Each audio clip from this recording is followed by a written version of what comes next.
In this video, we're going to focus on solving common ACT math questions. Now, for each question that you see, pause the video, work on the example, and then unpause it to see if you have the right answer. So let's go ahead and begin. So if 3x over 4 plus 5 is equal to 11, what is the value of 5x over 2 minus 16? If we could find the value of x in the first equation, then we could find the value of this expression. So let's go ahead and solve. So the first thing that we need to do in this problem is subtract both sides by 5. 11 minus 5 is equal to 6. Now, in the next step, we need to multiply both sides by 4. This will get rid of the fraction on the left. 3/4 times 4 is 3. The 4's will cancel. And 6 times 4 is 24. Next, let's divide both sides by 3. 24 divided by 3 is 8. Now that we have the value of x, we can plug it into this expression.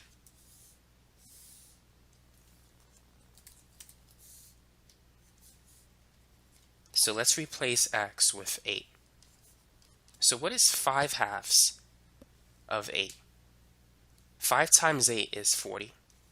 And 40 divided by 2 is equal to 20. 20 minus 16 is 4. So 4 represents the value of the expression. Therefore, answer choice D is the right answer. Number 2.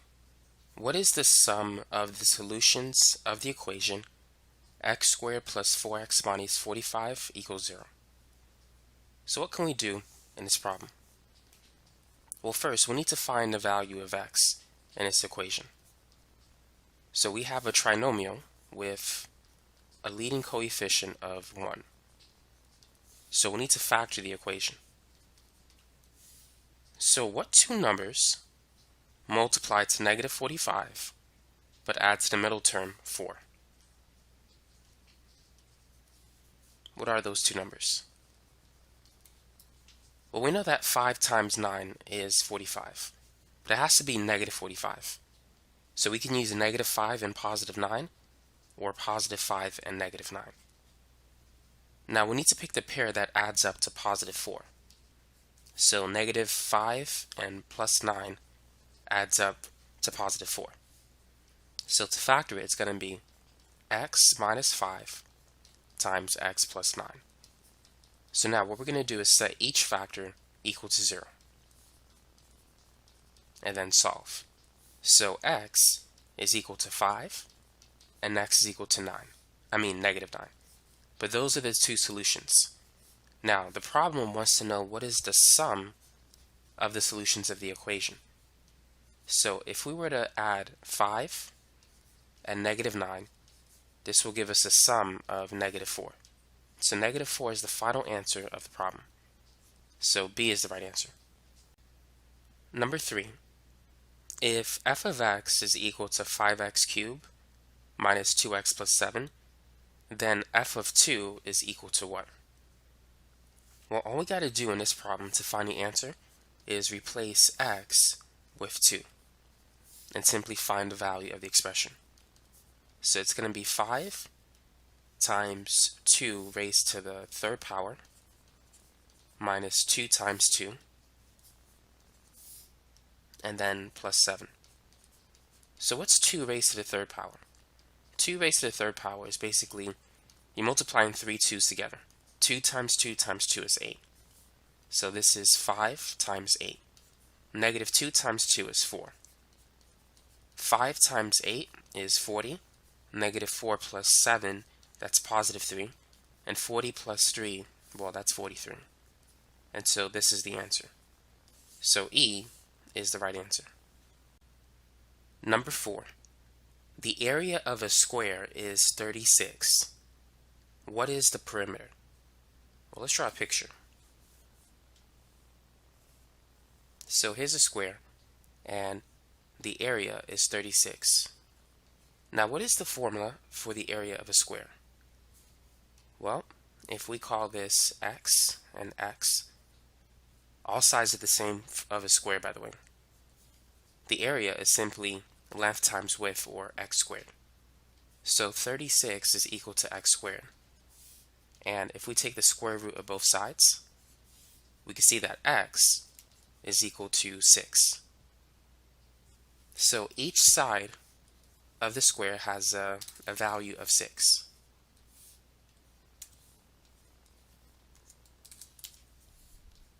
So now that we know that, we can calculate the perimeter. The perimeter is basically the sum of all sides. It's 2 times the length plus 2 times the width. And both the length and the width is equal to 6. So it's going to be 12 plus 12, which is 24. You could also do 6 times 4, because you're adding 6 4 times. And that will also give you the perimeter. So C is the right answer in this problem. Number 5. If f of x is equal to 3x squared minus 5x plus 8, and f of x is equal to 36, then x is equal to what value?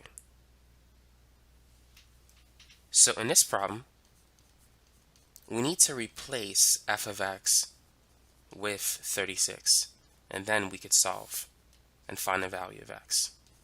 So let's go ahead and do that. So what's the first thing that you would do at this point in order to find the value of x? The best thing we could do right now is subtract 36 from both sides. So 0 is equal to 3x squared minus 5x minus 28. At this point, you can use the quadratic formula, or you can factor the equation to find the value of x. Let's begin by factoring. Let's get rid of this.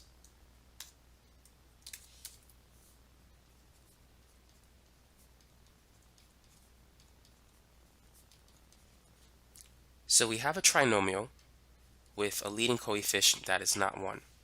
In order to factor it, we need to multiply 3 and negative 28. 3 times negative 28 is equal to negative 84. Now we need to find two numbers that multiply to negative 84, but add to the middle coefficient negative 5. If we make a list, negative 84 divided by 1 is negative 84. If we divide it by 2, negative 42. If we divide it by 3, that's negative 28. If we divide it by 4, negative 21. None of these differ by 5. 5 doesn't go into 84. We could divide it by 6. Let's see. 84 divided by 6, that's 14. And if we divide it by 7, that's 12. Now, these two differ by negative 5. If we add 7 and negative 12, that is negative 5. So that's the pair of numbers that we need. Now, what we're going to do at this point is we're going to replace negative 5x with negative 12x plus 7x. And then we could factor by grouping. In the first two terms, take out the GCF. The greatest common factor is 3x. 3x squared divided by 3x is x, and negative 12x divided by 3x is equal to negative 4. Now do the same thing for the last two terms. The greatest common factor is 7. 7x divided by 7 is x. Negative 28 divided by 7, that's negative 4. And now we could factor out the x minus 4. So if we take out x minus 4 from this term, we're going to have 3x left over. And if we remove it from this term, we're going to have a 7 left over. So now, if we set x minus 4 equal to 0, and 3x plus 7 equal to 0, we can see that x is equal to 4, and x is equal to negative 7 over 3. Now, negative 7 over 3 is not listed as an answer, but 4 is. So answer choice D is the right answer. Now let's get the same answer using the quadratic equation. Because if you get to a point where you're not sure how to factor it, you may have to use that equation. So you have to make sure the equation is in the form ax squared plus bx plus c. So we can see that a is equal to 3, b is equal to negative 5, and c is negative 28. So here's the formula. X is equal to negative b plus or minus the square root of b squared minus 4ac divided by 2a. So b, we said, is negative 5. Don't forget about this negative sign in front of the b. So b squared, negative 5 times negative 5 is positive 25, minus 4 times a, which is 3, and c is negative 28, divided by 2a, or 2 times 3.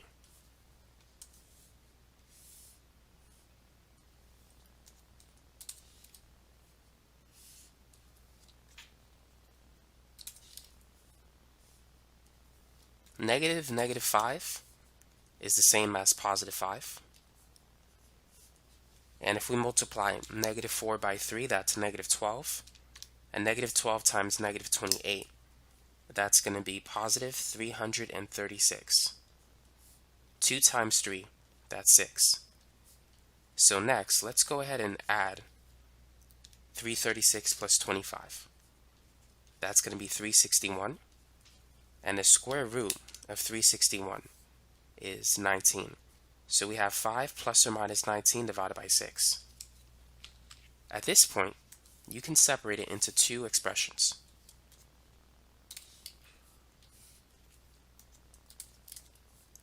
The first one is going to be 5 plus 19 divided by 6, and the second one, 5 minus 19 divided by 6. 5 minus 19 is negative 14. And you could reduce negative 14 over 6 by dividing the top and the bottom by 2. This will give us negative 7 over 3, which was one of the answers. Now to find the other one, we need to add 5 plus 19, which is 24. And 24 divided by 6 is 4. And this is the answer that we're looking for. So D is the right answer. So now you have two ways to solve a quadratic equation. You can solve by factoring it or by using quadratic formula. Or sometimes you can even complete the square. But I wouldn't do that for this problem. Number 6. Which of the following equations represents the graph shown below? Is it going to be A, B, C, D, or E? So the equation is in slope-intercept form. Y is equal to mx plus b. The first thing we should look for is the y-intercept, which you could find it here. The y-intercept is negative 3. So that should be our b value, which means that we could eliminate answer choice D and C. Answer choice A, B, and E all have a y-intercept of negative 3. Now the next thing we need to look for is the slope, the number in front of x. So a quick way to calculate the slope is to use the rise over run method.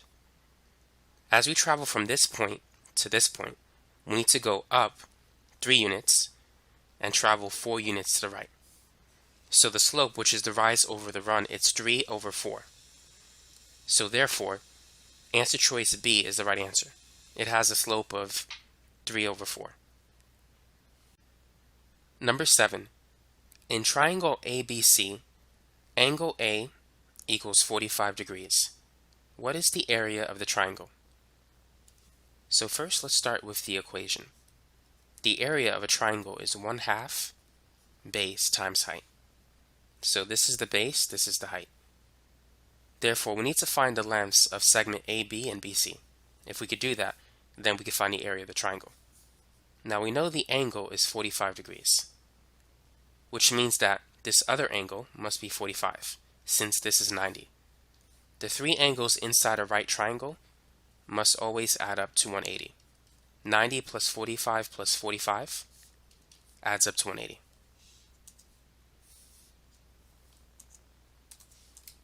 Now, because these two angles are the same, that means that these two sides are equivalent to each other.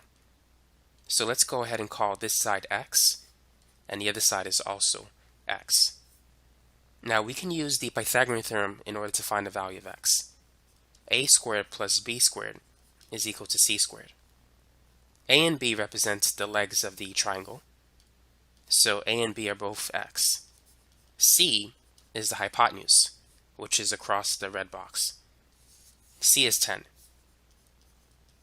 X squared plus x squared is 2x squared. 10 times 10 is 100. If we divide both sides by 2, we can see that x squared is equal to 50. To find the value of x, we need to take the square root of both sides. So x is root 50.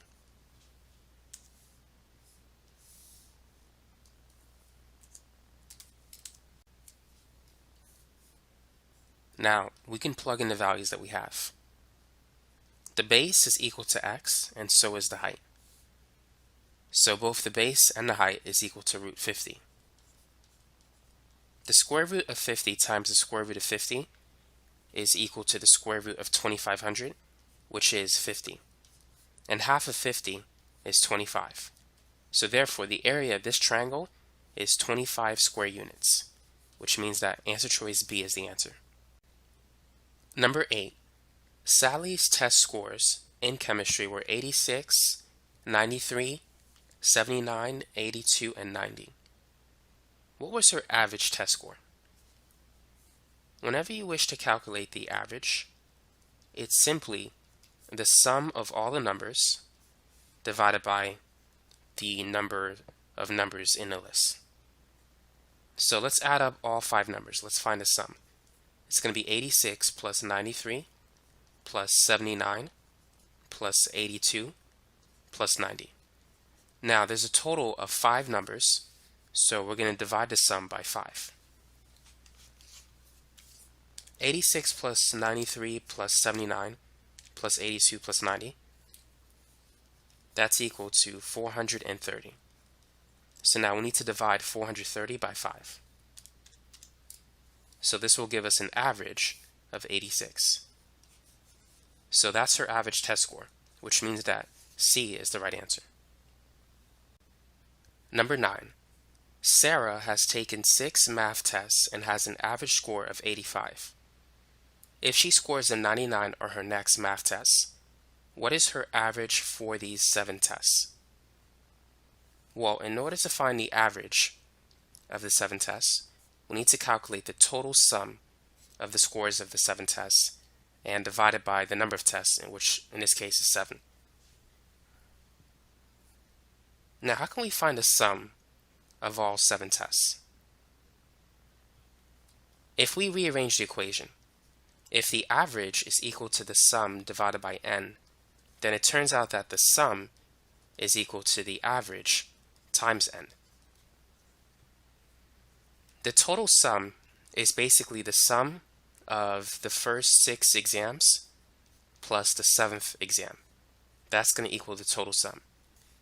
Now we could find the sum of the first 6 exams because we have the average of those 6 tests, that's 85, and we have the number of tests, which is 6. So 85 times 6 is equal to 510.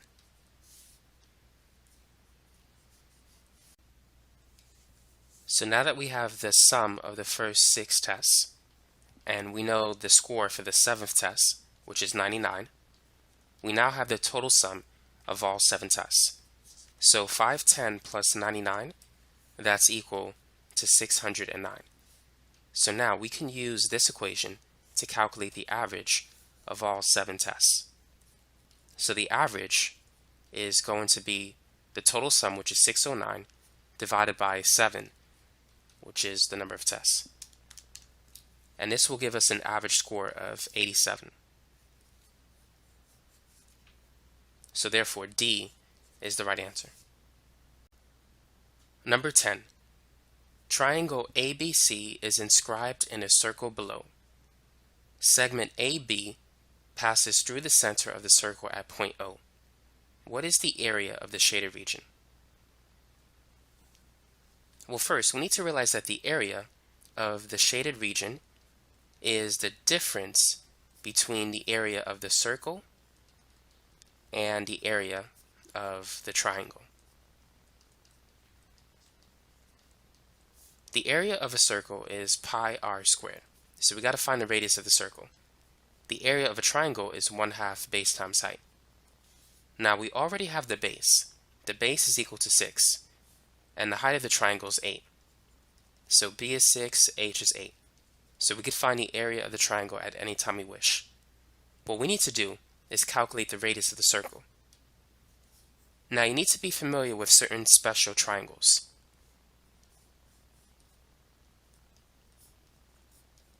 Special right triangles include the 3, 4, 5 triangle, the 5, 12, 13 triangle, the 8, 15, 17 triangle, and also the 7, 24, 25 triangle, and any ratio of those numbers.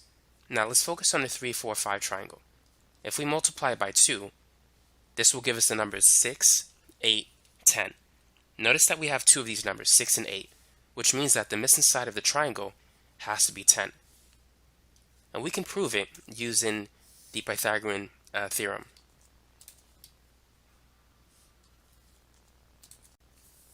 So a squared plus b squared is equal to c squared. The legs of the triangle are 6 and 8, and we're looking for c. 6 squared is 36. 8 squared, or 8 times 8, that's 64. 36 plus 64 is 100. And to find the value of c, we need to take the square root of both sides. The square root of 100 is 10. So c is 10. Now, segment AB, which passes through the center, represents the diameter. So if the diameter is 10, that means that the radius of the circle is half of that. The radius is 5. So this is equal to 10, the entire segment AB. But segment AO, or even BO, that's the radius, that's equal to 5. Now that we have the radius of the circle, we can now calculate the area of the circle. And we can also find the area of the shaded region. So R is 5, the base is 6, and the height is 8. So the area of the circle is going to be 25 pi. And the area of the triangle, 6 times 8 is 48. Half of 48 is 24. So that's the area of the triangle. Therefore, the area of the shaded region is the difference between those two values. Now, looking at the answer, all of them are in decimal values. So we got to plug in pi in this equation. So use the exact value of pi. If you don't know what the exact value is, you can use this, 3.14159. It's still a rounded value, but this should give you an accurate answer.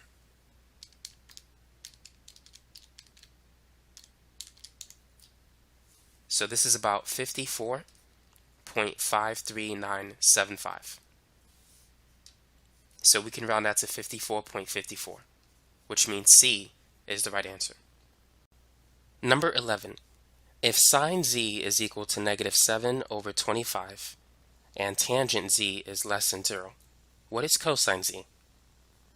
Well, before we begin this problem, let's go over some basics of trigonometry. So you need to know something called SOHCAHTOA. Perhaps you heard of this expression before. Let's start with the first three letters. S stands for sine. Sine, let's say sine of an angle theta, is equal to the opposite side divided by the hypotenuse. That's what the SO part represents. Cosine is equal to A over H, or the adjacent side, divided by the hypotenuse. And tangent is opposite divided by the adjacent. So what does this mean? How do we know which side is opposite, which one is the hypotenuse, and which one is the adjacent side? Now let's say if we have a triangle, a right triangle, and we need an angle. Relative to this angle, this side is opposite to the angle. This side is next to it, so it's adjacent. The hypotenuse is always across the 90-degree angle. So this is the hypotenuse. Now let's say if we have the 3, 4, 5 right triangle.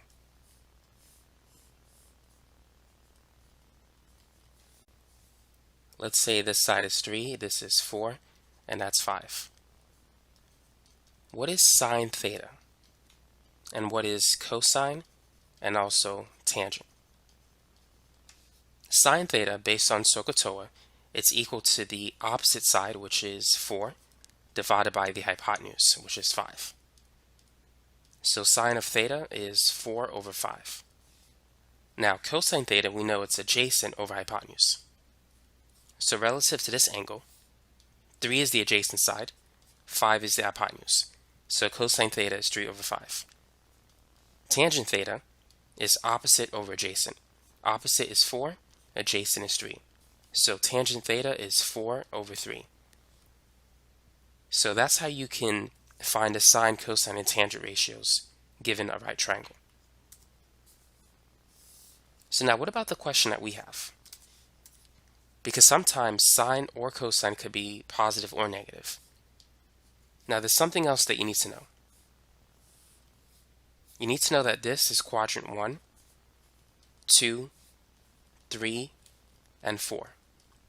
Sine is associated with the y values. Cosine is associated with the x values.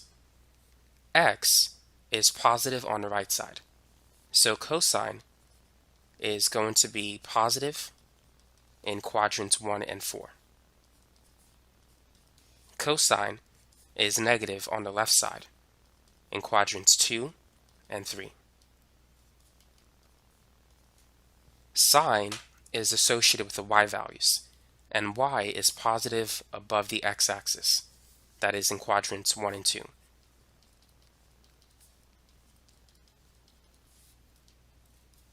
Sine is negative below the x-axis, that is in quadrants 3 and 4. Now tangent is basically sine over cosine. It's y over x. Tangent is positive when sine and cosine have the same sign. So it's positive in 1 and 3. Tangent is negative in 2 and 4 when sine and cosine have opposite signs. So these are some things to keep in mind.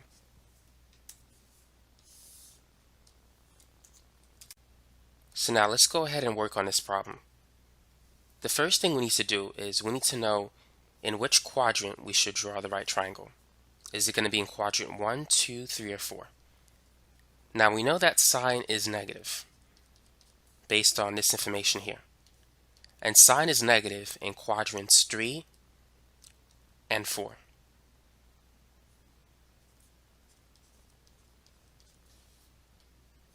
Now tangent is less than 0. That means tangent is negative.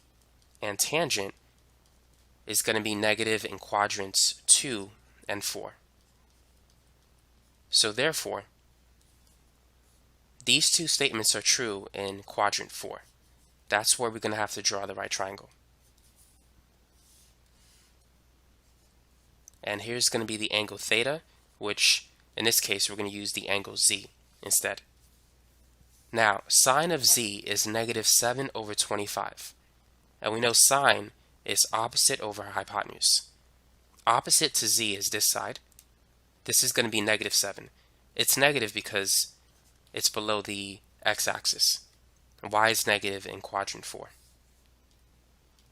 The hypotenuse is 25. Now we got to find the missing side.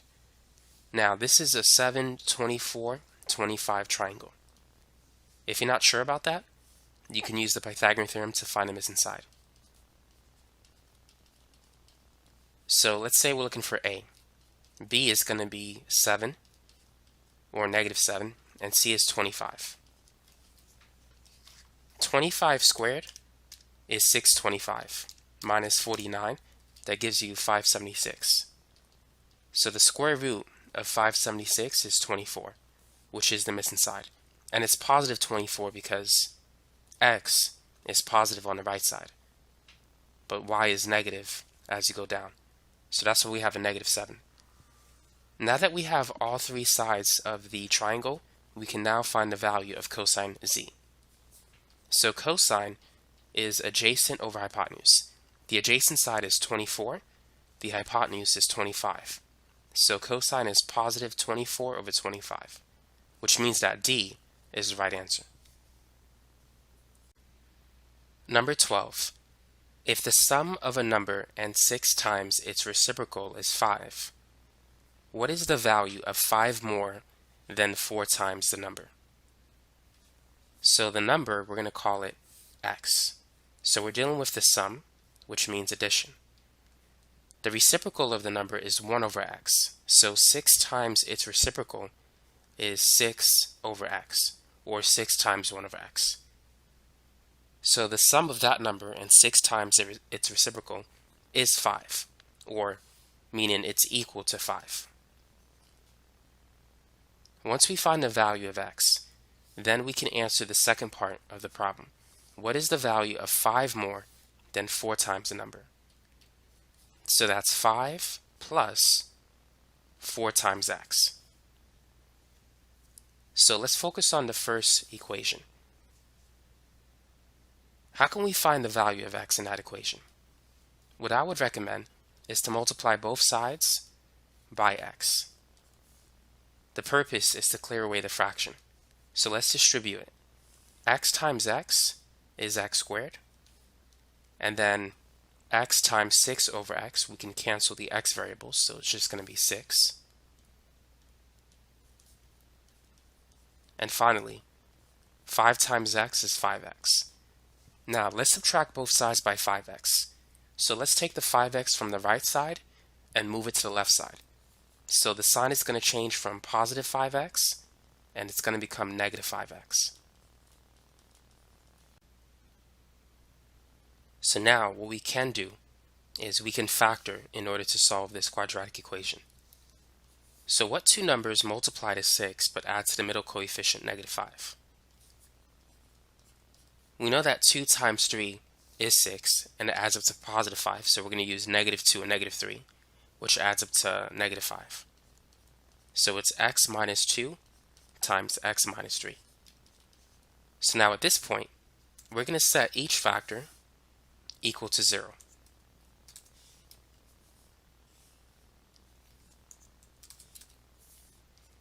So x minus 2 is equal to 0 and x minus 3 is equal to 0, which means that x is equal to 2 and 3. So we have two possible answers.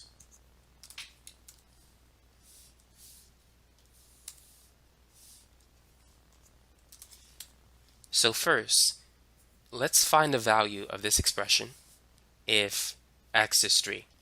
So it's going to be 5 plus 4 times 3, and 4 times 3 is 12.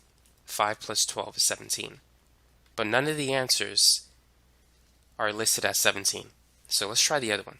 Let's replace x with 2. 4 times 2 is 8, and 5 plus 8 is 13. Now this answer matches answer choice D. So D is the right answer. Number 13. If 3x minus 4y is equal to 3, and 2x plus 3y is equal to 19, then what is the value of x squared minus y squared? So how can we figure this out?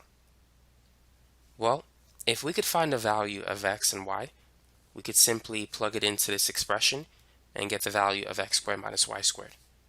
So we're given two equations and we have two variables, which means we can solve it using a system of equations.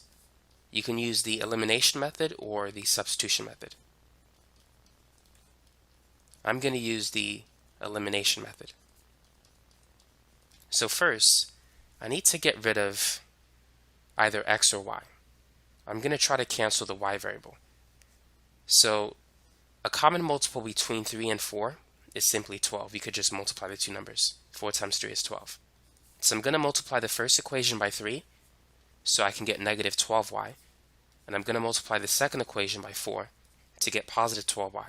So when I add the two equations, the y variable will cancel. So let's multiply everything by 3. 3x times 3 is 9x. And then 3 times negative 4y, that's negative 12y. And then 3 times 3 is 9. 4 times 2x is 8x. 4 times 3y, that's positive 12y. And 4 times 19. 4 times 20 is 80. If you take away 4, that's 76. So 4 times 19 is 76. Now let's go ahead and add these two equations. So the y variables will cancel. 9 plus 8 is 17. And 76 plus 9 is 85. So now let's divide both sides by 17. So what is 85 divided by 17? 85 divided by 17 is 5. So that's the value of x. Now let's go ahead and calculate the value of y. So we can use any one of the equations that we need to. Let's use the first equation. 3x minus 4y is equal to 3. Let's replace x with 5, and let's find the value of y. 3 times 5 is 15. And if we subtract both sides by 15, 3 minus 15 is negative 12. So now we could divide both sides by negative 4. And negative 12 divided by negative 4 is 3. So y is equal to 3. So now that we have the value of x and y, we can now find the value of x squared minus y squared. All we need to do is plug it in. So let's replace x with 5 and y with 3. 5 squared, or 5 times 5, that's 25. 3 squared is 9, and 25 minus 9 is 16. So this is the final answer, which means that C is the correct answer. Number 14. If 7 apples and 8 bananas cost $13.95, and if 9 apples and 6 bananas cost $15.15, then how much money does 11 apples and 12 bananas cost? So go ahead and take a minute and work on this problem. Now this question is very similar to the last problem. Notice that we can write two equations to solve for the cost of each apple and banana, and then using that we could find out how much money 11 apples and 12 bananas cost. So let's write an equation for the first part. 7 apples plus 8 bananas, that's going to be 8b, is equal to $13.95. And for the second equation, 9 apples and 6 bananas costs $15.15. Using these two equations, we could find the value of a and b. Once we have it, then we need to find the value of 11a plus 12b. So this is the goal that we have to attain. So now let's use elimination again to find the value of a and b. Let's cancel b. A common multiple between 6 and 8 is 24. To get to 24, I'm going to multiply the first equation by 3, and because 8 times 3 is 24. The second equation I'm going to multiply by negative 4. 6 times negative 4 is negative 24. I need one of them to be positive and the other to be negative if I'm going to cancel these two equations. I need to cancel the b variable. So let's begin by distributing the 3. So 3 times 7a is 21a. 3 times 8b, that's going to be 24b. And 3 times 13.95, so 13.95 times 3, that's going to be 41.85. Negative 4 times 9a, that's negative 36a. Negative 4 times 6b, negative 24b. And negative 4 times 15.15, that's going to be negative 60.6. Now let's add the two equations. So these two will cancel. 21a plus negative 36a, that's going to be negative 15a. And 41.85 minus 60.6, that's negative 18.75. So now let's divide both sides by negative 15, so we can get the value of a. So negative 18.75 divided by negative 15 is 1.25. So the cost of each apple is $1.25. So now that we have that, let's calculate the cost of each banana. And let's use the first equation to do that. So 7a, or 7 times 1.25, plus 8b is equal to 13.95. So 7 apples cost $8.75. Now let's subtract both sides by 8.75. So 13.95 minus 8.75 is 5.2. Now to find the value of b, let's divide by 8. So 5.2 divided by 8 is 65.65.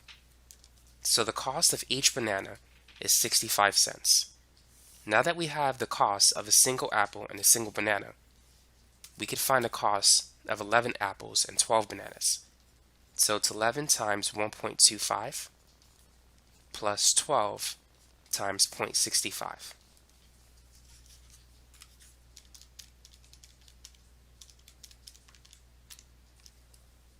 So this is going to be $21.55.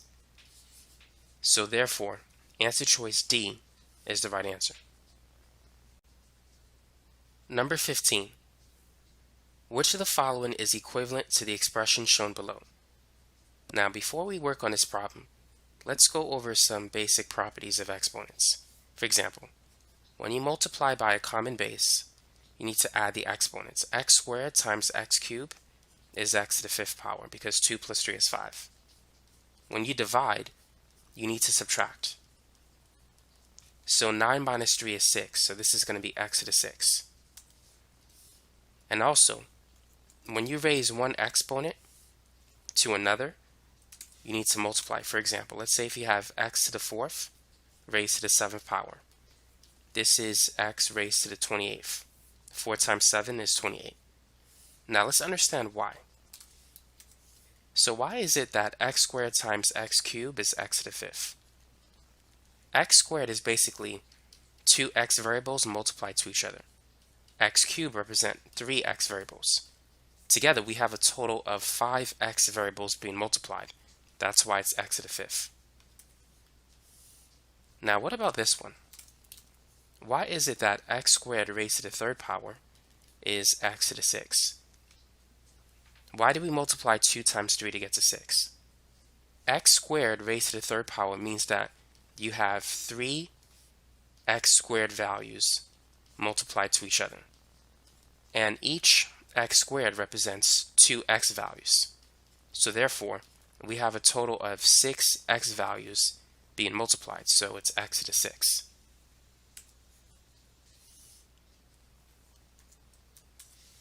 In terms of division, we need to subtract. 5 minus 3 is 2.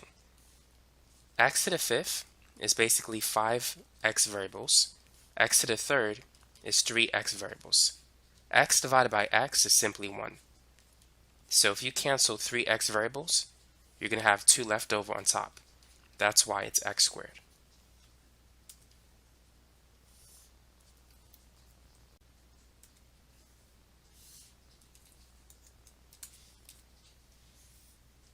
Now the last thing you need to be aware of are negative exponents. For example, let's say if we have x to the negative 3. This is the same as 1 over x cubed. So if you move the x variable from the top to the bottom, the exponent changes sign. Likewise, if we have 1 over x to the minus 5, you can move it to the top and the negative 5 will become positive. So now let's work on this example.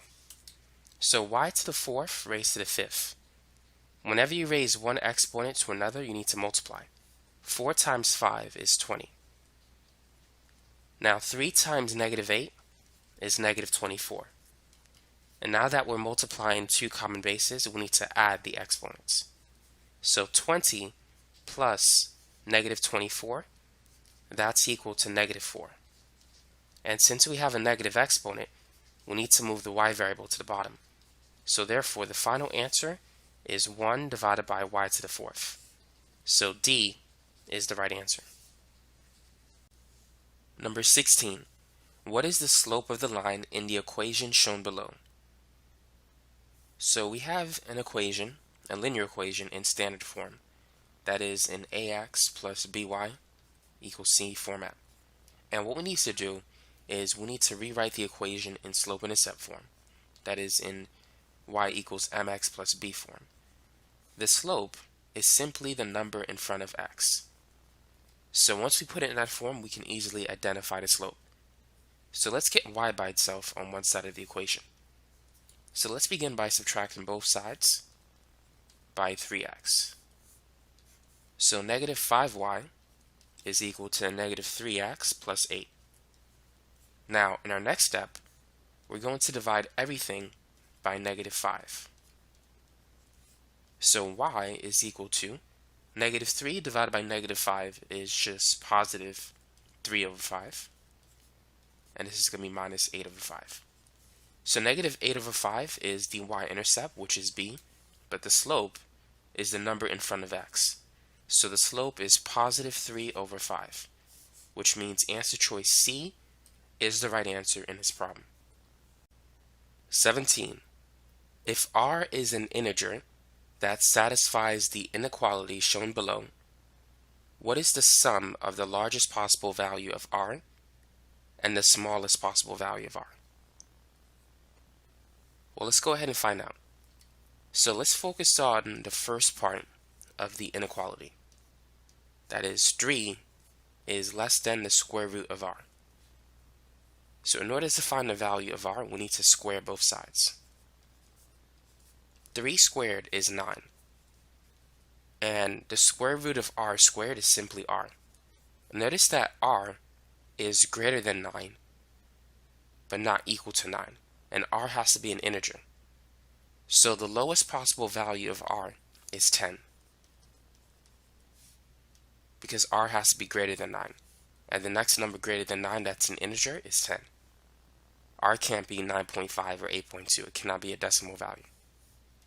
Now let's focus on the second part of the inequality. The square root of r is less than or equal to 10. So once again, we're going to square both sides. 10 squared is 100. So r is less than or equal to 100, but not greater than 100. So the highest value of r is 100. Now, we want to find the sum of the largest possible value of r and the smallest possible value of r. So that's going to be 100 plus 10, which is 110. So therefore, D is the right answer. Number 18. Which of the following represents the equation of the circle shown below? So the first thing that we need to know is we need to know the standard form of the equation of a circle, which is x minus h squared plus y minus k squared, and that's equal to r squared, where r is the radius of the circle and the center has the points h, k. So first, let's find the center of the circle. Now we have 4 points of interest. This point has an x value of 2 and a y value of negative 2. The point on the left has an x value of negative 1 and a y value of positive 1. The point on top has an x value of 2 and a y value of 4, and the point on the right has an x value of 5 and a y value of 1. So looking at this, you can see the coordinates of the center. Notice that the point on the bottom and the top share the same x coordinate, which is 2. That means that the center has an x coordinate of 2. And now the point on the left and on the right share the same y coordinate of 1, which means the center has a y coordinate of 1. So that's center 2, 1, which means h is equal to 2 and k is equal to 1. So if we use this equation and replace h and k with those numbers, it's going to be, I'm going to need some space, so let's erase this. Instead of x minus h squared, it's going to be x minus 2 squared plus instead of y minus k squared, it's going to be y minus 1 squared. So we can get rid of answer choice B because it has x plus 2, and we can get rid of D, and we can also get rid of E because it has y plus 1 instead of y minus 1. Now we got to find the radius of the circle. And to do that, it's pretty much straightforward. Look at the center. How far away is the center from the next point? Notice that it's 3 units apart. You can travel in any direction. It's also 3 units from the point on the left, 3 units from the point on top, and 3 units from the point below it. So we can clearly see that the radius is equal to 3. If you take the difference between 2 and 5, it's 3. If you take the difference between 4 and 1, it's 3. The same is true from -1 and 2. They differ by 3. So the radius is 3. Now, the equation of the circle is r squared. And r squared is 3 squared, which is 9. So whenever you see this value here, it's not r, but it represents r squared. So clearly, we can see that answer choice A is the answer.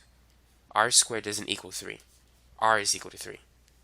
R squared is equal to 9. Number 19. Which of the following is equivalent to the trigonometric expression shown below? So go ahead and take a minute and work on this example.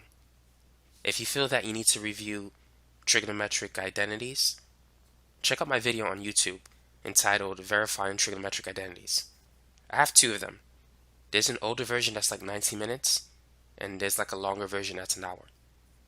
The newer version is the longer version. It has more examples. So if you want to master this topic, go ahead and check that out when you get a chance. So secant x minus secant x times sine squared x. Is that equal to A, sine x, B, cosine x, or is it equal to tangent, secant, or cosecant? Which one is it? Well, the first thing that we should do is factor out the GCF, the greatest common factor, which is secant x.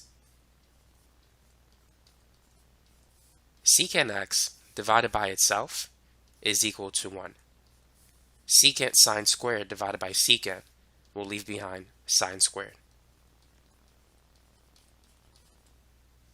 Now secant is equal to 1 over cosine, and cosine is 1 over secant.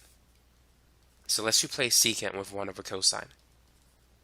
1 minus sine squared is equal to an identity.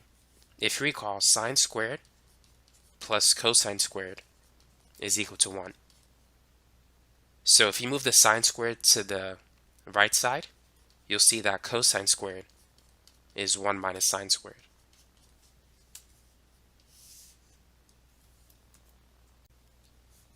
So this is cosine squared.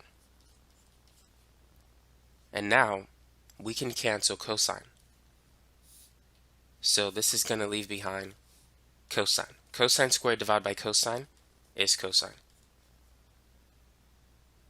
And so that's going to be the answer. Answer choice B is the right answer. 2 minus 1 is equal to 1. Whenever you divide, you need to subtract the exponents. So that's it for number 19. Number 20. Which of the following is equivalent to the trigonometric expression shown below? So here's another example that you can work on. Go ahead and try it. So what do you think we need to do in this problem?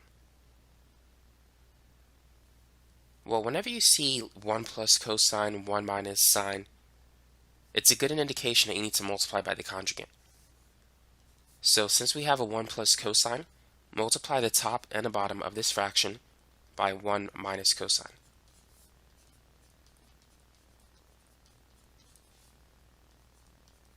So we're going to have sine squared times 1 minus cosine. I'm not going to distribute it there. On the bottom, I will FOIL it. 1 times 1 is 1, and 1 times negative cosine, that's simply negative cosine x. Cosine times 1 is positive cosine. And then we have cosine times negative cosine. which is negative cosine squared. So as we could see, the middle two terms will cancel. Negative cosine plus cosine is 0. So therefore, we're left with 1 minus cosine squared on the bottom. And 1 minus cosine squared is sine squared. We know that sine squared plus cosine squared is equal to 1. So if you move the cosine squared to the right side, we can see that sine squared is 1 minus cosine squared. So we're going to replace these two with sine squared. So now notice that sine squared cancels. Sine squared divided by sine squared is 1. So this is going to leave us with 1 minus 1 minus cosine. Now let's distribute the negative sign. So it's 1 minus 1, but positive cosine. 1 minus 1 is 0, which leaves us with cosine x. So once again, answer choice B is the right answer. 21. The area of triangle ABC is 70. AD is 10 and BD is 6. What is the length of DC? So let's write down what we have. This is AD and BD is 6. We're looking for DC, so let's call it X. How can we find it? Well, we know that the area of a triangle is 1/2 base times height. Now the base of the triangle is the length of segment BC. And the height, we can clearly see that the height is 10. The area is 70. That's equal to 1/2. The base is 6 plus x. And the height is 10. So now we just got to do algebra. So half of 10 is 5. So what we have is 70 is equal to 5 times 6 plus x. Now let's divide both sides by 5. 70 divided by 5 is 14. So 14 equals 6 plus x. And now let's subtract both sides by 6. So 14 minus 6 is 8, and that's equal to the value of x. So segment DC is 8 units long, which means C is the right answer. 22. The selling price of the pair of shoes is $70. What is the final price after an 8% sales tax is applied? Now we're going to do this two ways. First, let's find out how much 8% of $70 is. So we need to convert 8% into its decimal form. To do that, simply divide by 100. So 8% is equivalent to 0.08. So to find 8% of 70, multiply 70 by 0.08. This will give you $5.60. So that's going to be the sales tax. So to find the final price, it's going to be the selling price of the pair of shoes plus the sales tax of $5.60, which is $75.60. So therefore, answer choice C is the right answer. Now sometimes you may need to be able to get to this answer directly. And here's the formula that you want to be familiar with. This formula will be useful when trying to solve problems like this backwards. The new price is equal to the original price multiplied by 1 plus or minus R, where R is the sales tax or percent increase or decrease in decimal form. So the original price is 70. And the sales tax is going to increase the total price. So instead of being 1 minus R, it's 1 plus R. And R is 0.08. 1 plus 0.08 is 1.08. So if you multiply 70 by 1.08, this will give you the final answer of $75.60. So that's another way in which you can get the same answer. 23. Jared pays $131.43 for a calculus textbook. If this amount includes a 6% sales tax, what was the original selling price of the textbook? So go ahead and work on this problem. Now, it's not always easy to work backwards, but if you have the equation, the process of finding the original price becomes a lot easier. So the new price is equal to the original price multiplied by 1 plus or minus r. The new price, that is $131.43. We're looking for the original price, so let's call it x. The sales tax is going to increase the price, which means the original price is less. So we have to use 1 plus r instead of 1 minus r. Now, 6%, if we convert that into a decimal by dividing by 100, that's 0.06. So this is going to be 1 plus 0.06. So 131.43 is equal to 1.06 times x. So to find the original price, we need to divide 131.43 by 1.06. So therefore x is equal to 123.99. So that's the original price of the calculus textbook. It's $123.99. So D is the answer. 24. The final price of an item sells for $196 after a 20% discount is applied. What was the original selling price of the item? So go ahead and take a minute and work on this example. So let's start with the equation. The new price is equal to the original price multiplied by 1 plus or minus r. We're looking for the original price, which means that we're looking for x. The new price must be 196. Now we need to convert 20% into a decimal. So let's divide it by 100. So that's going to be 0.20. Now, because we're dealing with a discount, it's not going to be 1 plus r. It's going to be 1 minus r. So this is 1 minus 0.20. And 1 minus 0.20 is 0.80. So to find the original price, we need to divide by 0.8. So 196 divided by 0.8, that's going to be $245. So that is the original price. And let's confirm our answer. So what is 20% of $245? So if we multiply this by 0.20, we can see that 20% of 245 is 49. So that means the discount is $49. So to find the final price is 245 minus 49. And this will give us the original price, the final selling price of 196, which means the original price is 245 before a 20% discount is applied.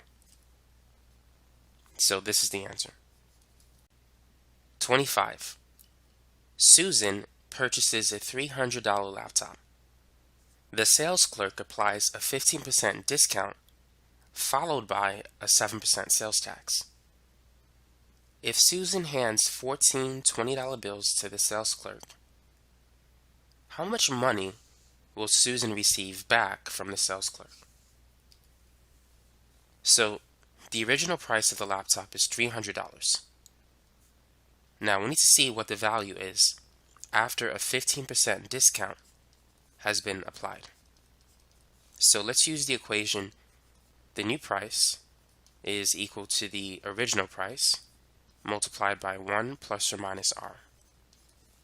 So the original price is 300, and 15% as a decimal, if you divide it by 100, is 0.15.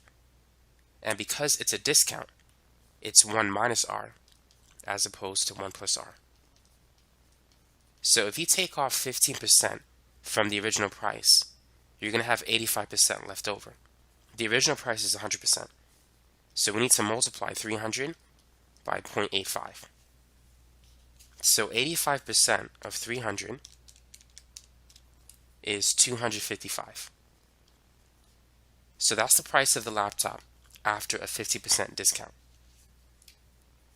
Next, we need to apply a 7% sales tax. So we're going to use the same equation to calculate it.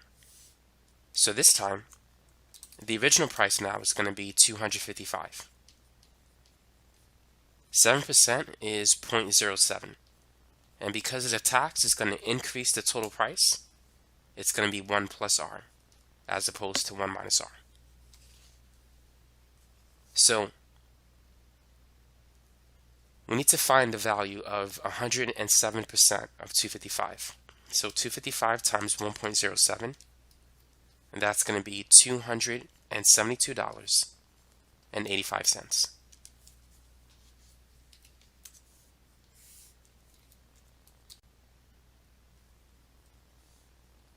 Now, Susan hands 14 $20 bills.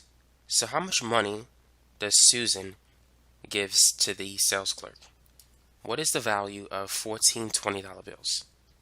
So what's 14 times 20? We know that 5 20s is 100, 10 20s is 200, and 4 20s is 80, so this is going to be 280. 14 times 2 is 28, so you just add the 0, you get 280. So she gives the sales clerk 280, and the price is $272.85. So the amount that she's going to receive back is the difference between these two numbers. So the sales clerk is going to give Susan $7.15 in change. So therefore, answer choice D is the right answer. 26. If the volume of a cylinder is 80 pi, what is the height if the radius of the cylinder is 4? So this is the shape of a cylinder. This is just a rough sketch. And so this is the height of a cylinder. And this portion is the radius. The volume of a cylinder is pi r squared times the height. It's basically the area of the circle times the height. Now the volume is 80 pi, and the radius is 4. And we just got to find the value of h. So we can cancel pi. We could divide both sides by pi. 4 squared, or 4 times 4, that's 16. So now we just got to divide both sides by 16. So h is 80 divided by 16, which is equal to 5. So the height is 5 units. Therefore, B is the right answer. 27. What is the slope of the line that passes through the points shown below? To find the slope between 2 points, we need to use this equation. It's going to be y2 minus y1 divided by x2 minus x1. So the first point is x, the second point is y. So if that's x1 and y1, this is x2 and y2. So we can see that y2 is 1 over 4, and y1 is negative 2 over 3. x2 is negative 2 over 5, and x1 is 1/2. Now, whenever you have two negative signs next to each other, it's going to change into a positive sign. So we have 1/4 plus 2 over 3 divided by negative 2 over 5 minus 1 over 2. So we need to simplify the complex fraction. So how can we go about doing that? The best way to simplify the complex fraction is to eliminate the smaller fractions within the larger fraction. To do that, we need to multiply every fraction by a common denominator. It can be the least common denominator or any common denominator. To find the common denominator, you can multiply all of the denominators together. So we need to cancel the 3 and the 5. So we need a number that contains 3 and 5. And we need to get rid of the 2 and the 4. So we just need a 4. The 4 will get rid of 2 and 4 because 2 and 4 go into 4. So the least common denominator is going to be 3 times 5 times 4. 5 times 4 is 20. 20 times 3 is 60. So what we're going to do is we're going to multiply the top and the bottom by 60. So let's distribute 60. 60 times 1/4, which is 60 divided by 4. That's 15. Now what is 2/3 of 60? 60 times 2 is 120. 120 divided by 3, that's 40. Now what is negative 2/5 of 60? 60 divided by 5 is 12. 12 times negative 2 is negative 24. And half of 60 is 30. 15 plus 40 is 55. Negative 24 minus 30 is negative 54. Therefore, E is the right answer. It's negative 55 over 54. 28. If John can eat 7 apples in 18 minutes, how many apples can he eat in 27 minutes? You can solve this problem two ways. You can set up a proportion, or you can use conversions. Let's set up a proportion. So on one side, we're going to have the information for the number of apples, and on the other side, the time. So let's put two fractions separated by an equal sign. So John can eat 7 apples in 18 minutes. How many apples, which is x, can he eat in 27 minutes? So whenever you have two fractions separated by an equal sign, you need to cross multiply. X times 18 is 18x. And here we have 7 times 27. 18 is basically 9 times 2.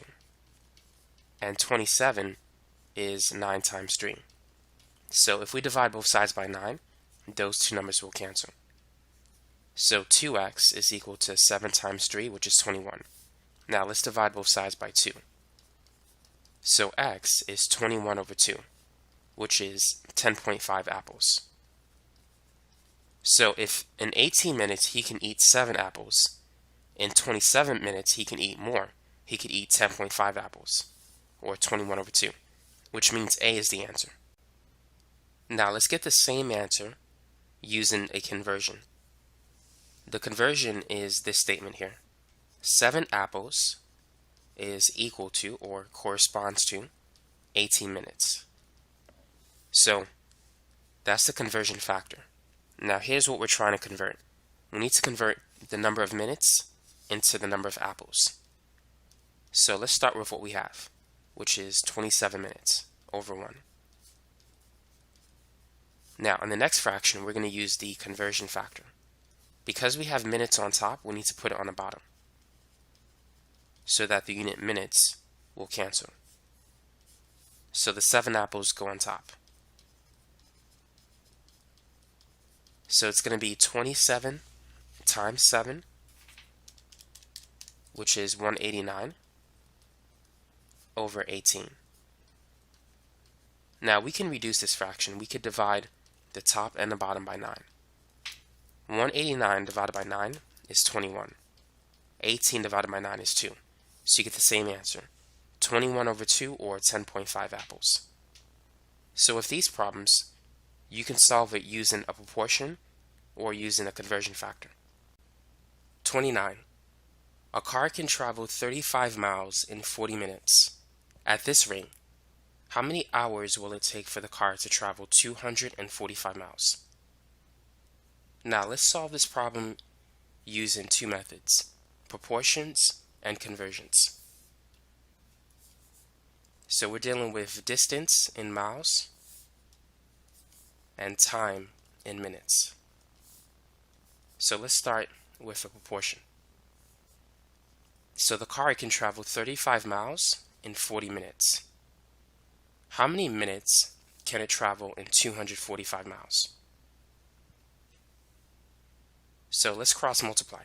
So we're going to have 35x is equal to 40 times 245,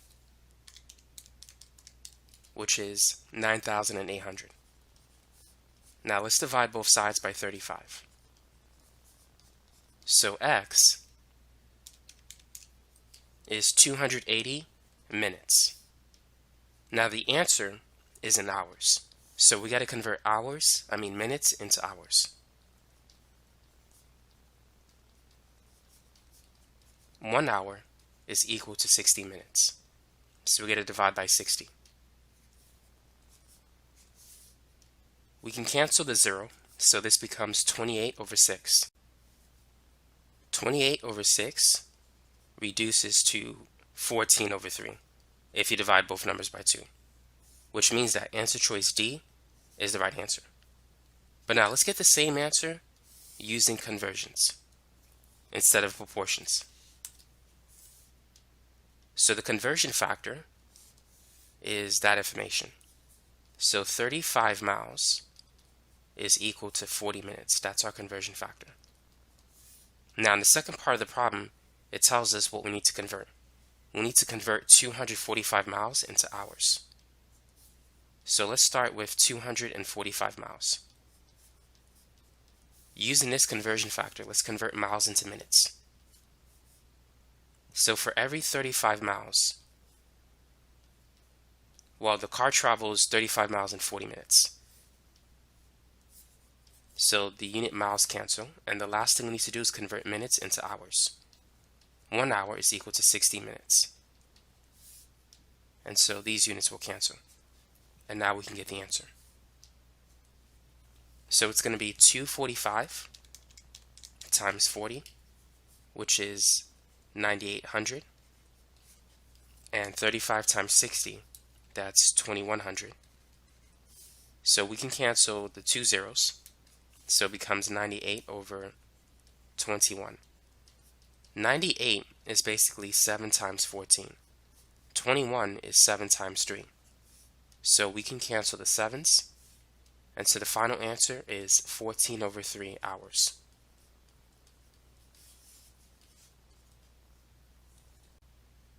Number 30. One box can hold 27 muffins, and 5 cups of flour are required to make 9 muffins. How many cups of flour are needed to make enough muffins to fill 8 boxes? So this is a multi-step problem, and it's easier to get the answer using conversions instead of proportions. So that's what we're going to do. So let's write out a list of conversion factors that we have. The first conversion factor relates the number of boxes to muffins. So basically, 1 box is equal to 27 muffins. That's the first conversion factor. Now the second conversion factor is given to us in this part of the sentence. 5 cups of flour is equal to 9 muffins. The objective is listed at the end of the problem. How many cups of flour are needed to make enough muffins to fill 8 boxes? So we need to convert 8 boxes into cups of flour. So let's go ahead and do that. So let's start with 8 boxes over 1. Now we're going to convert boxes into muffins first using the first conversion factor, and then muffins into cups of flour using the second one. So 1 box can hold 27 muffins.